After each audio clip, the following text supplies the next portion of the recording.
Good afternoon. I'm Dr. Wee Youssef, Director of the Career Pathways Program, the university-wide career and professional development program for OU graduate students.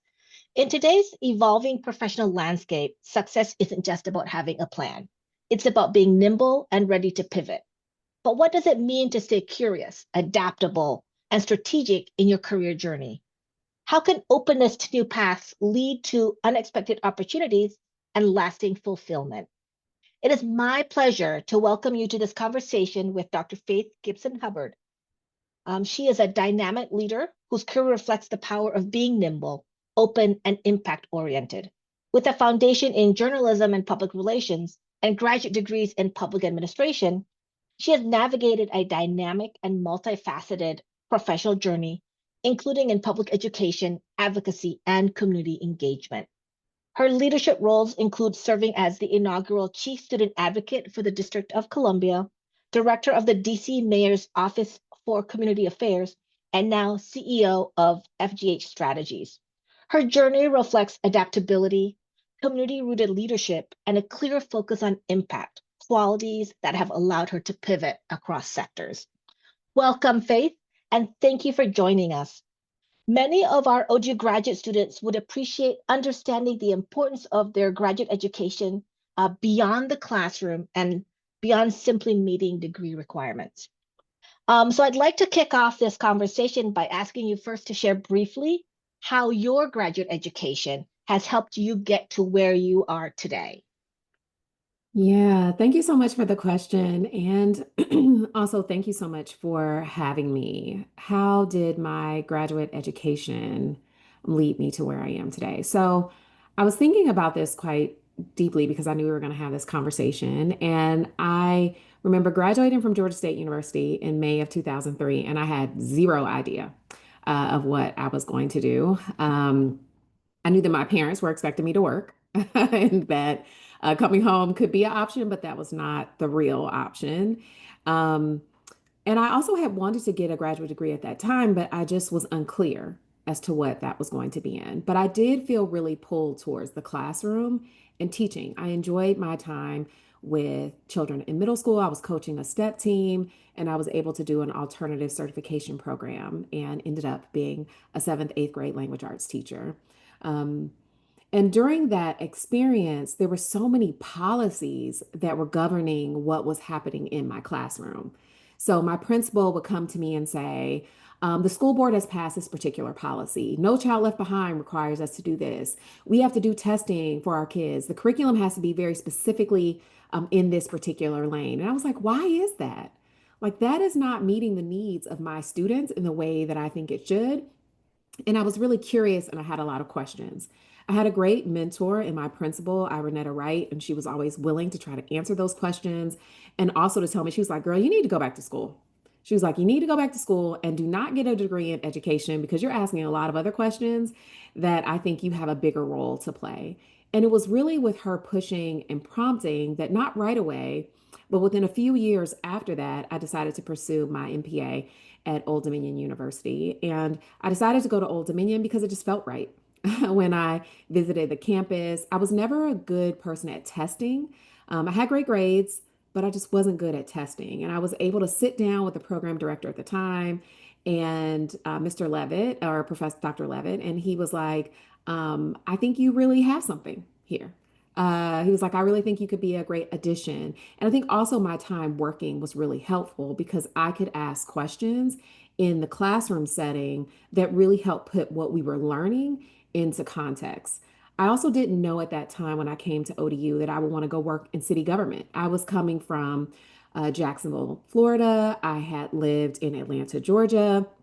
Um, I was in Norfolk at the time for my master's, but I did lots of internships while I was at Old Dominion and also fellowships over the summer that helped me put my learning into context and let me know where I wanted to go next. So I did a fellowship one summer with the Public Education Network and a gentleman by the name of Arnold Faggy. And we were on the Hill every day in DC. I was putting what I was learning in the classroom into action. And that is when I realized I don't want to work at the federal level. I want to again be able to impact policies that are happening at the local level. and also be able to see the work that I was doing manifested in a much more immediate way. And I wanted to touch and feel that. So when I finished my MPA, I went on to work in city government through multiple different iterations to get there in DC. But I think my classroom, what I learned in the academic space, I was really able to put into practical action. So when you're talking about a city budget, for example, or the CAFR or other things that you're learning, you're like, what does that really mean when I am trying to parse out how much money I have for my office or the money that I have for my office in the city government agency? What do those dollars look like for the people who are receiving the services that we are creating in the Office of the Student Advocate in DC? What kind of resources need to come to bear so that they know that not only do I have this degree on the wall, but that degree also calculates to the care and concern that I have for their lives and the lives of their children as they are navigating very challenging waters in DC, in the city of DC, the District of Columbia, where people live, work, and love and raise their families. Like how not Capitol Hill, but those policies come forth, and then I am helping to translate those policies into the things that mean something to them each and every day in their lives. And so I think my graduate education really helped me put together the practical knowledge with the empathy and care and concern that you need to bring to people when you are delivering services and working in partnership with people. And that's what I really have learned most from both Old Dominion and from getting my PhD at Virginia Tech. Perfect. So you mentioned internships and fellowships, and I think that is something that a lot of graduate students think might not be applicable to them. So do you have specific advice for graduate students considering applying for internships or fellowships? Yeah, I think first of all, you have to decide really what is going to be your primary focus. If you're getting a master's degree, you are saying to yourself, I want to become a better practitioner. And sometimes that can mean for people that they are already in a job and perhaps they are working full time and it could be harder for them to take on an internship. I decided to go back to work on my master's completely full time. So I had a lot more flexibility. I work for the department. Um, and, I was able to be in the department and see what things were happening, but also it gave me a lot more flexibility to take on those internships. And I did things that I just kind of put a broad blanket out there. I was like, I'm interested in education policy. Then I was like, okay, well, what is education policy? And what are the kinds of organizations that might be out here for me to learn from? And then I kind of went from there. I also wasn't concerned about the pay at the time. I was able to take a little bit less pay because I was, again, a little bit more flexible in what I was experiencing in my graduate journey. And so I was just open to that. I really wanted to have good mentors and be connected to good networks because what you need is a good network for when you graduate to get whatever that next role might be, or at least for that person to recommend you to the next person. And so that was what I was really open to. I did a lot of relationship building. I went to things. I joined the National Forum for Public Administration and the Black Public Administrators. And, I wanted to make sure that I was in all these different spaces so that I could really meet people. I went to conferences. That's another great opportunity. To network and talk with people because half of the battle is really relationship building. But I think that if you are in a job, it is still trying to relationship build outside of your immediate area.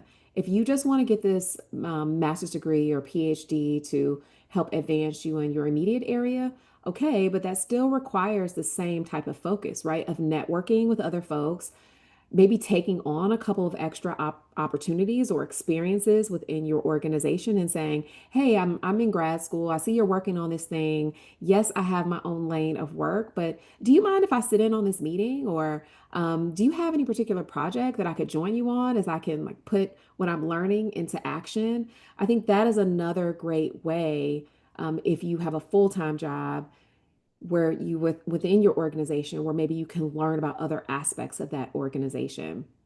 When I was with the government of the District of Columbia, and at this particular time, the mayor had appointed me to lead this office, Thrive by 5 DC. So it was a role focused on maternal and infant health, specifically Black maternal health, because we were having some negative outcomes, and also early learning and development. That was my particular lane. But as I was getting ready to wrap up my doctorate, I had a real interest in the impact of other policy areas, such as gun violence, on the ability of young children to be able to thrive. You can't thrive, your family can't thrive if you're dealing with gun violence. My office had nothing to do with gun violence. But the mayor announced an initiative, building blocks about gun violence. I went and spoke to that person because I really wanted to explore that area more and said, can I sit in on some of these meetings? Can I talk with you about the policy area I am working on? And I learned so much about gun violence and how it can adversely impact young children before they even end up in school for kindergarten. So, how can you thrive by 5 if we're not also working collaboratively to address gun violence? So I think those are the ways that you can think about either blanketing out and saying, hey, I want to look at all these different internships and I can have the ability to go. And really, internships are about gaining knowledge and network. But you can do the same thing in your organization if you're also working full time. Just you have to be really curious and open other doors and say, hey, what's happening behind this particular door, although it's not in my particular lane of work. Perfect. So, was there a specific course or skill that you developed during graduate school that you think was really helpful or beneficial to your career? Yeah, learning about public finance and budgeting. You know, money makes the world go round. It does in your household, and definitely in government and within organizations. And public financing and public budgeting are very similar to your household budgeting, but there are different nuances and terms that you may not know or places to look. If you're looking at, the capital budget of the city, or if you're looking at, how does an agency budget break down? And if you are in a smaller entity, how can you also leverage capital elsewhere in the government in order to have things work for you? I had never taken any kind of finance or budgeting class before. My degree in undergrad was in public relations and journalism, and I would have never thought at that time that I would have found myself in government. But city budgets are really tough. They really are. We already are in the midst of a government shutdown. I live in the District of Columbia. We are not a state, we are a federal district. So our city budget is impacted by the federal government budget. Other states or people who live in states don't have that same impact, but so much of your state budget, your local budget, is also informed by what happens at the federal level and the dollars that pass through. And I think that that is really important to understand. And so for me, I was in need of that level of understanding. And that was really important to me. So that was a great class for me. Also, I remember when I was at Old Dominion, I was very focused on federalism and how federalism impacted the decision making you could make at the local level around your laws and policies and the policy analysis there. Um, and how to do good policy analysis as well as bringing in other stakeholders, so public engagement and how to do that well was something that was really important to me. And so marrying all those things together, I think have been very positive for me in my career and how I, number one, look at where are the dollars coming from and how am I going to be impacted as a government employee at the local level. And then also, how do I engage with people about the work that I am doing and what policy I am advancing and how I profess that this is going to impact their lives and how they feel about it and how they want to give feedback and input into that process. Well, thank you for that ringing endorsement. As somebody who studies and teaches public budgeting and finance, that made my heart sing. So, all right, It's important. let's turn to this idea of being nimble and ready to pivot. Can you share more about how you have had to be nimble and flexible in your career over the years? And thinking specifically maybe about instances where you've had an opportunity to pivot in pursuit of a specific opportunity. Yeah.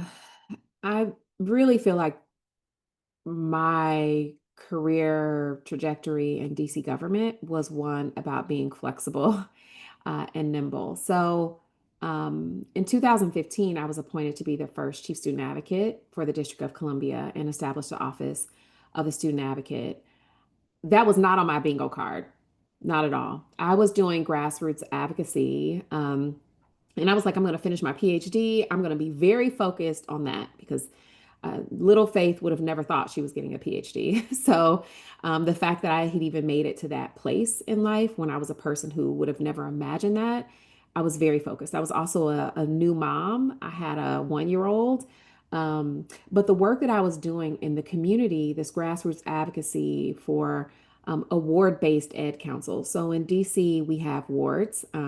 There's the city, and then the city is broken up into 8 wards. And I live in the northeastern quadrant in Ward 5, which is close to Catholic University. And well, Catholic University is in that ward.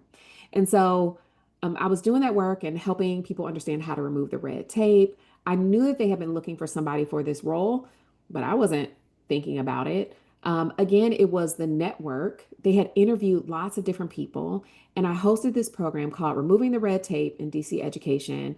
And at the end of the program, this woman comes up to me who I don't know, and she said, "You need to be the chief student advocate." She was like, "I am positive of it." She was like, "We've interviewed other folks." She was like, "I know you don't know me. This may sound crazy, but I would love for you to be open to that." And I was like, I mean, I've studied government, but I wasn't planning to work in government. I don't know if it would be flexible enough for me. I have an entrepreneurial spirit and government just doesn't seem to work like that. Um, I'm thinking a lot of these things in my mind, but if I would have said that to her, that would have closed the door for that opportunity. And so I told her, okay, I'll think about it. And so she sent me the listing. I applied, the process advanced, and I was the person that was selected. And that was a really great opportunity for me to see the multiple layers of complexity in our local city government and how that impacts parents' decision making and where their kids go to school and the types of services that they receive.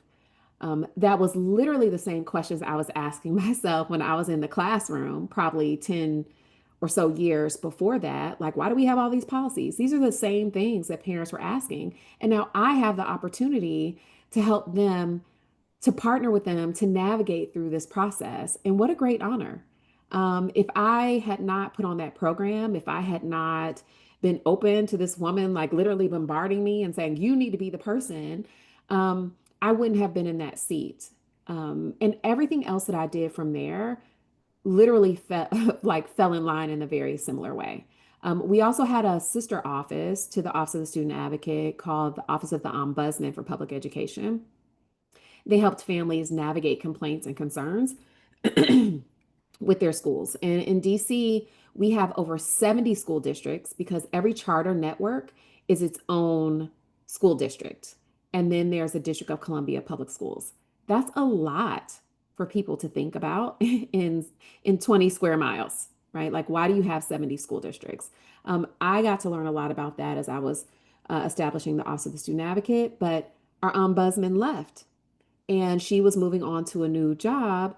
And the State Board of Education, which both of these independent offices, that's where they are housed, said, "I think you would really be a trusted person for us to have in this role while we're looking for a new ombudsman." I was thinking to myself, who wants to take on another job for no money? But they're right. At this point, I'm a parent. I would want a trusted person here. And so if I can help shepherd this office through this period of time, let me go ahead and do that. So I said yes. I said yes, but I also had to sit down and say, what is the level of expertise that I can bring to this space, and also the calm that I can bring while this office is going through transition. It was really great for me because I could do the work of the Office of the Student Advocate and the Office of the Ombudsman and really kind of develop a greater partnership between the work. Because families needed resources, they needed navigational support, but they also were having issues around special education and all these other things, right? And so that gave me a great opportunity because I said yes. And I was open to the opportunity and flexible as I chose to move into that space. But I think you also have to know when is the right time to move on. And after over 4 years with the Office of Student Advocate, and then also a year also leading the Office of the Ombudsman, I wanted to explore other opportunities. And I actually applied to be the Deputy Mayor for Education in DC. I went through that process. I did not get that job. I just didn't. It wasn't the right job for me to get. But I remember at the end, when I was interviewing with the mayor, she goes, I don't think this job is right for you, but one day I want you to join my cabinet. She was like, I don't know what the role is going to be, but I can see you somewhere. And I just said to myself, well, that's of course what people say when they don't give you the job. They try to make you feel good about yourself. But she was true to her word because a year later is when she came back with the opportunity for Thrive by Five DC. And I don't have a degree in public health. I have not worked in maternal and infant health. I don't know about a lot about early care and education. And I very well could have said, I am not equipped. But instead of saying no, when she asked me to take the job, I made sure that I again surrounded myself with a network of people who could be in partnership with me for the job. And it made all the difference. I was able to have experiences like hosting the mayor's National Maternal and Infant Health Summit, convening virtually over 6,000 people to talk about maternal health across the United States and the world because there were people on there from other countries. I was able to go through this process of a pandemic, right, and figure out how to reopen childcare centers. And childcare centers, people don't think of that as, a public good, but it is. If you don't have childcare centers that are operating, people can't go to work. You can't have healthcare providers in hospitals. Healthcare is also part of our public benefit and responsibility, right? And I was able to learn so much about that. But when I was getting my MPA, when I was working on my PhD, I didn't think about any of these roles. I think you have to be flexible and open and nimble to things that also other people see in you and to be willing to lean into those. But people are not going to see that in you if you're not networking. And lastly, I'll say that I would have absolutely not thought that I would have been the director of the mayor's office of community affairs. That is 16 offices across 16 different constituent services areas. It also had language access offices, so Asian Pacific Islander, Latino affairs, African affairs, and it was a lot. It was a mammoth of an agency to take on, and that's not what I went to school for. But I think that there are some basic tenets that you do learn when you're in your program, again, about public engagement, around public finance, because we were also a grant making agency. So I was making grants to different organizations during the time of the pandemic where businesses were starting to shut down, restaurants were trying to figure out how to stay open, people needed to get groceries. Our hospitals were looking for greater resources. I was working with the Department of Health to put on vaccine clinics to get the first COVID shots. Um, and then also working to support, because there was the Office of Veterans Affairs, African American Affairs, Fathers, Men, and Boys, Women's Policy Initiatives, Office of Deaf, Blind, and Hard of Hearing. These are all the different offices that were included there. And it was really a great learning experience for me because there were experts leading those offices. And then I was a director over the umbrella of those offices.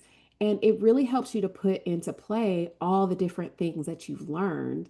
And I think you also have to continue to be open, flexible, and nimble in learning from other people, even though they might be reporting to you. And I had a great experience of that in the mayor's office of community affairs because we were in a pandemic and in a real time of need. And I had a lot of great professionals around me who taught me so much, and also the community members that we served. So I'm hearing from that a few kind of key themes. The first being don't say no immediately, right? Take your time to think about, what the opportunity might be that is presenting to yourself. But then also trusting in what you've learned from your graduate program and from your graduate education, and then also the kind of the relationship building and the networking. So I'm going to transition a little bit Your career journey emphasizes a clear focus on impact. So can you talk a little bit more about that and how that has shaped kind of the career path that you've pursued? I think from my early days of teaching, and you teach a concept to your students, they either show you immediately that they understand that concept, and then you move towards testing to see if they've retained that knowledge. That's actually the same thing in trying to figure out impact in public policy. You're often putting out something and saying, let's see if this works. And you have to, again, test for if it's working, for awareness, because a lot of times we're putting things out there and people have no awareness or connection to it. And then you're trying to evaluate and then implement something that's going to work better if the first iteration didn't work. I think that the fact that I decided pretty early on that I wanted to work in spaces that I was not far removed from the immediate impact is what has continued to guide my path. I live in the District of Columbia. I love living here. I'm raising my family here. Not only do I want to grocery shop and, you know, um, raise my children here and love my husband here, but I also want to love my community in a way that I am working for in partnership with them and in benefit for them so that I can also feel the manifestation of those things. And that means a lot to me. Some people like roles where they can be a little bit more removed and maybe they don't know what was the impact. That just wasn't for me. I also grew up. My mom was very young when she had me, and there was a village of people, and that included the services that we received from the local government that made my life possible. I want to be a part of making sure that those things are still in place for other people who need them. And so I am wholeheartedly committed to that. I also just see so many needs that are in the community, and also that there are other people in the community who want to fill them, but they may not have an MPA or a PhD, and they need somebody else who can support them as a partner in being able to do that. And I want to be that person because they do have deep expertise in what they know. And I want to be a part of that. So I think impact shows up in a lot of different ways. Sometimes it's impact that, you can see someone navigate through a process. Like somebody might call my office when I was in the office of student advocate and they have a question about their kid, but then ultimately we end up on the fact that they are unemployed and they also need support in finding a job. And in calling my office, there was no wrong door. And having that parent call back later and say, thank you so much for connecting me with the Department of Employment Services. They helped me find this job and now I'm employed.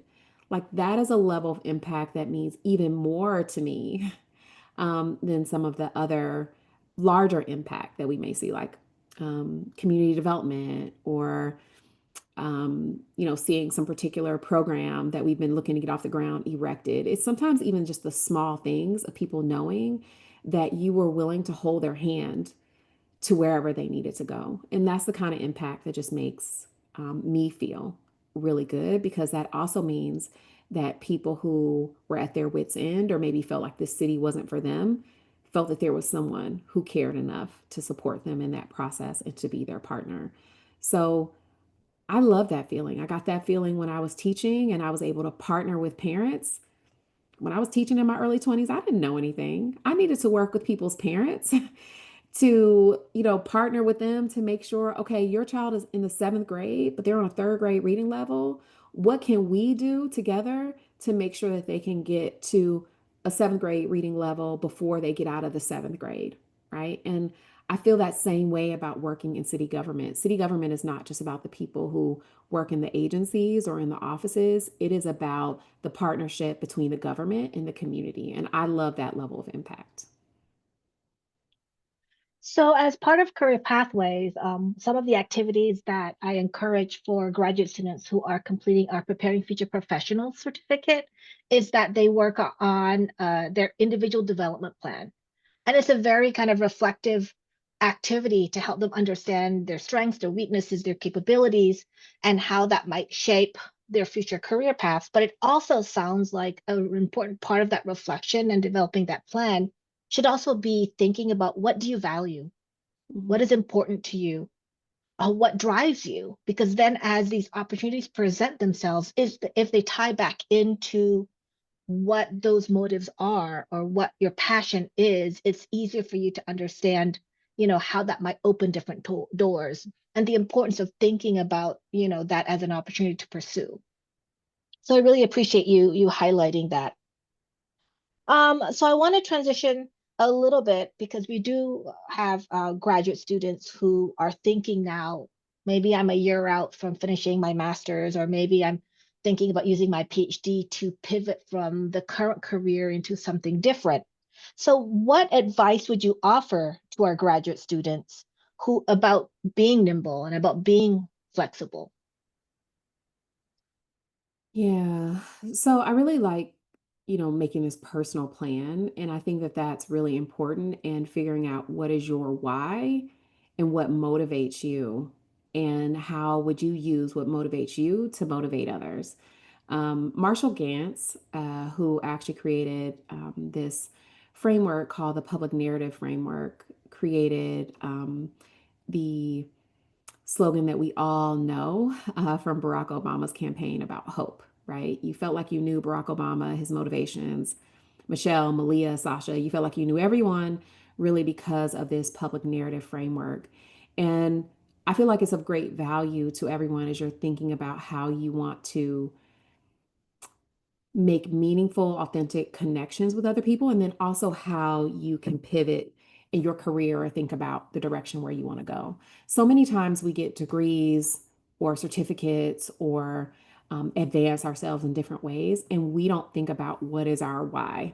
And so I do want to come back to exactly what you just said about like, what is your motivation when you were getting this degree? When you decided that you wanted to go through this application process, and as I remind people, graduate school is not about being intelligent. It is about perseverance and your ability to do just that, right? To persevere and commit to something because there are a lot of intelligent people who don't choose that path. They do something else. But when you get there, you're going to persevere through because why? What are you hoping for at the end? And how would you talk to somebody else, about that? My why has always been community. I grew up with parents who told me that I need to care for and love my community. And I was like, well, what is community? And I had to really continue to work to define what that was because it changes, at different times. It's not just about volunteerism. Public service is a route that you can go and continue to build community um, and build up, that community in the ways that they want to be built up. So to me, I would just recommend to graduate students that as you are going through, continue to think about your why and the core of your why. If you could get it down to a couple of words, a sentence or two, this is my why. I would also really encourage as you go through your program, find a common thread in everything that you are writing. If you are writing a paper about something, once you finish that paper, what is the thread from that can connect to the next paper you want to write? Or if you are a PhD student and you are thinking about publication, find a professor who can also help you pull on that thread so that you can write about that thread and to keep that as a framework. I find that it's challenging in both master's and PhD programs when people are kind of all over the place with what they are thinking, with their writing, or even their focus of academic study. So I think you do have to continue to say, what is my why? If I came out of this program, what am I telling people I am accomplishing with this degree? Um, and I always knew that I wanted to focus on education. And I know sometimes when I was in public administration programs, people are like, why? But education is public administration. And so I had to tell people education is public administration because we do a lot of public financing towards public education. And we want to see good return on that investment. And I believe that a good return on that investment is by doing X, Y, and Z. And I was always able to speak to that. And that was my North Star. Even as my career has evolved, that continues to be my North Star. You can't have kids or families that are doing well in public education, but we also don't think about housing affordability or healthcare or access to food or safe streets or any of the things. So I think you have to really continue to have that why and then really build community within your program, a good network of people. I know a lot of school now can also be online and virtual, but finding ways to build that level of community because you do want people to challenge your ideas. You want people to challenge your ideas. You want to be able to hear other people's ideas outside of even the classroom space and also see what other leads they would give you to where you could go to further engage with your why. So those are the things that kind of come up to me as advice that I would give as people are navigating through the program because you're going to need to remember that why because going to grad school is not easy. It is about perseverance and your commitment to the process. So you've mentioned networking several times. And I think sometimes for graduate students, particularly maybe those who come from an international background where culturally it might be a little bit difficult to put yourself out there and to network and build these connections, especially when it might seem that that networking is cold calling. So what types of strategies might you offer for a graduate student as they might be going to an event or going to a conference and how to kind of build those baby steps for networking? I'm a much more extroverted person. So I also grew up as an army brat. So you had to become good at networking because we could move after a year or so, and you would have to meet new people even when I was in elementary school. Um, so I was always trying to, make a friend, and I had to put myself out there. Um, Sometimes you just need to create a couple of questions for yourself or almost like how people do in dating, have a line, where you can walk up to somebody and say, hey, I'm so and so from Old Dominion University. I'm here, at this conference I'm studying, and not being afraid to join a group and just do that. I think the more that you try it, the easier it is. And if somebody's not receptive, that's okay, go to the next group. Sometimes it can also be helpful to join different organizations within the university. And again, I know it's a little bit different now.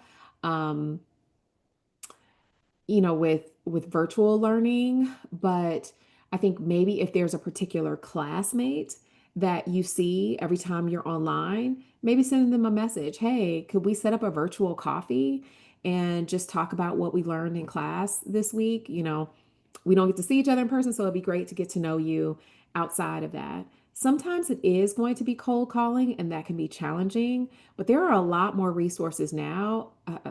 I graduated my master's in 2011, and while that doesn't seem like a long time ago, it's a long time ago in terms of technology. But you can also see who's connected with who on LinkedIn. You can ask them about making connections for you.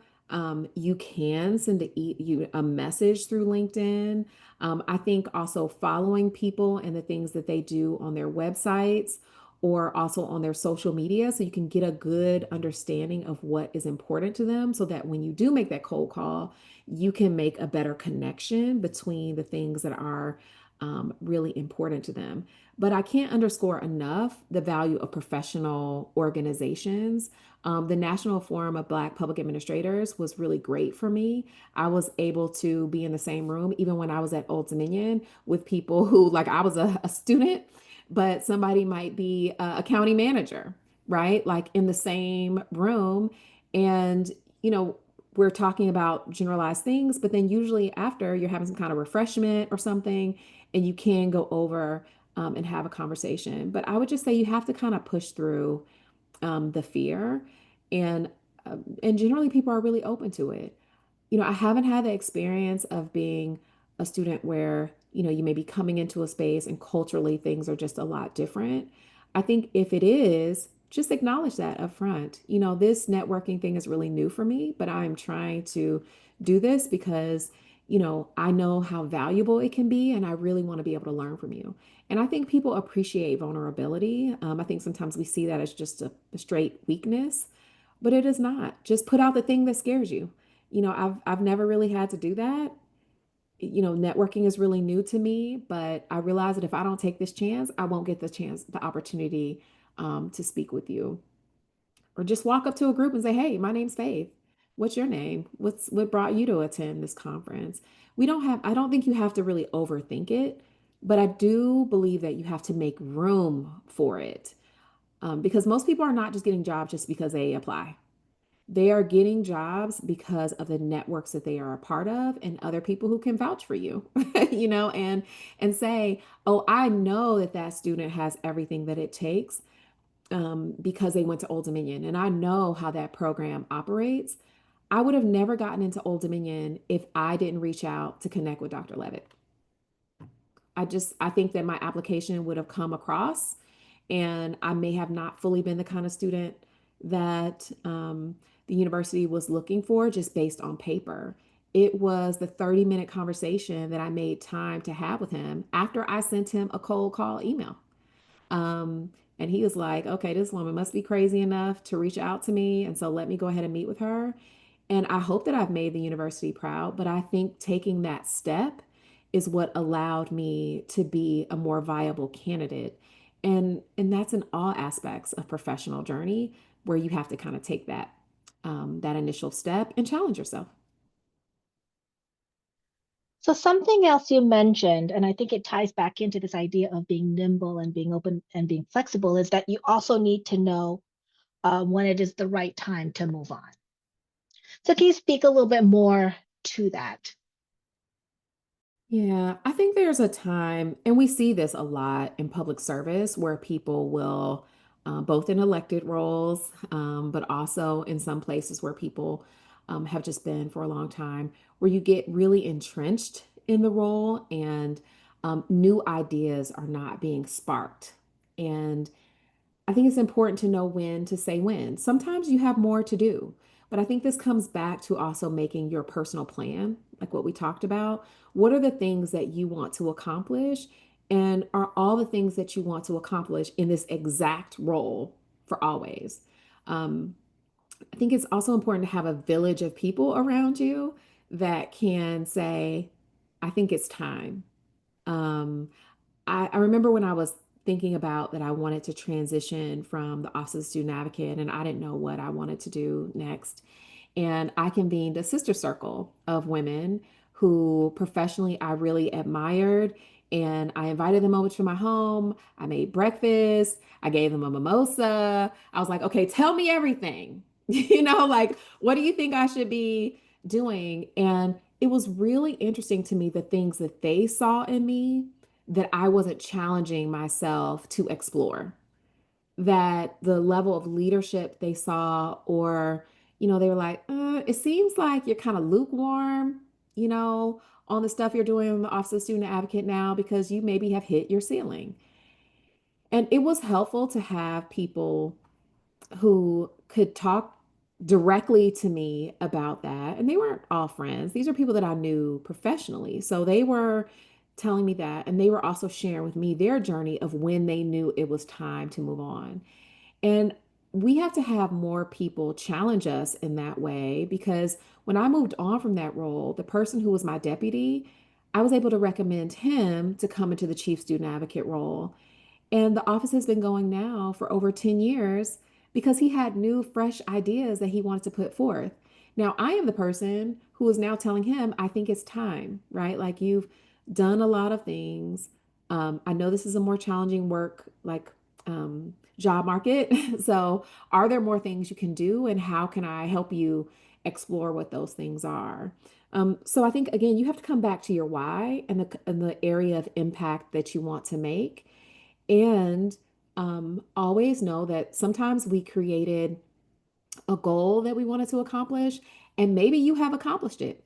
And now it is time to create new goals. I think we should always be creating new goals and new things that we want to challenge ourselves on.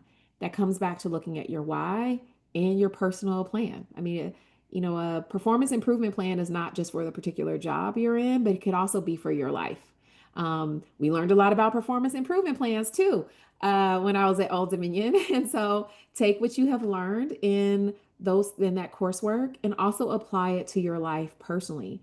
I knew too that I only had so many more years that I wanted to do really, really demanding things. And so now it was like, Faith, you should really do the hard things, right? Because I want to make sure that there might be a time where I need to lean back a little bit. And so I had to push myself. So I think you need a village or circle of people who can tell you, I don't think you're challenging yourself. I don't think this work is really reflective anymore of the challenges that you want to put on yourself professionally. And, what do you do with that? What else would I like to accomplish? If I could envision any job that I wanted, it would have these things and work towards those things. And this is why networking comes in because, again, I didn't know that I would get the Thrive by Five role. I had no idea when I was talking to this circle. But because other people had pulled out things that they saw in me, when the role became available, instead of just saying, oh no, I've never worked in public health, I could say, wow, that was exactly what Abigail told me.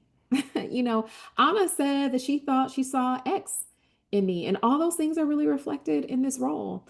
It can help you just be much more introspective as you're looking towards the next thing. But you don't want to be entrenched and stop progress in a role because you're afraid of taking the next step. And I think that fear is a big part of that stops people from being nimble and flexible. And it's easy to say it, but the uncertainty that comes with that next step is, I think is a big issue It too. is. It is. All right, so I just want to kind of wrap up. Okay. Is there any other career advice you would like to share with our graduate students? Usually, when you're coming out with a master's or a PhD, you're expecting to go into some kind of leadership role where you are the principal, right? And, there are other people who are reporting to you.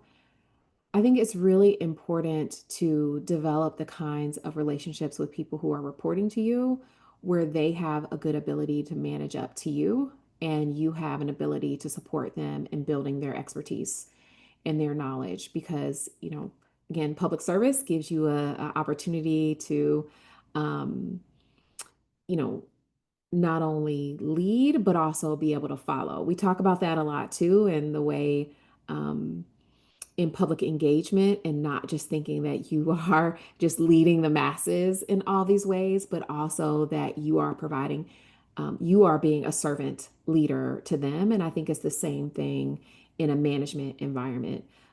In public service, there can sometimes be a lot of micromanagement because bureaucracy can sometimes lead to that.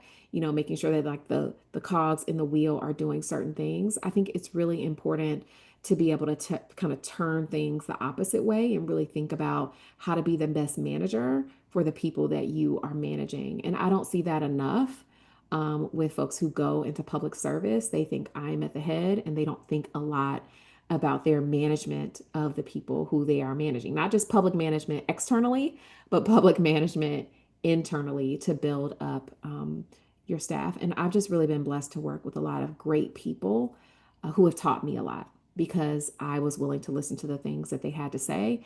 And also, sometimes they were leading certain projects, although I was the leader, right? And we had a better project because they felt powerful in taking on the task of something. And nothing makes you feel better than seeing somebody else's career also flourish. And so I would just say that as you are thinking about management externally, also do just as much work internally to ensure that the people who are entrusted under your leadership are also having the ability to find their why and advance themselves and their expertise as well. I think that's really important. And then I'll just also end the same way by saying, build community, build up community, but also build up your network because it is really, really important. You almost can't do anything in public service without it being connected to something else. And so you need to know what are those other things that are around you that you should be connected to and other networks because it will make a difference in the success in the roles that you serve in. All right, well, I think that wraps it up. Thank you, Faith, so much for this Thank amazing you. conversation and for sharing your insights. Oh, I appreciate it. Thank you so much for the opportunity. Thank you.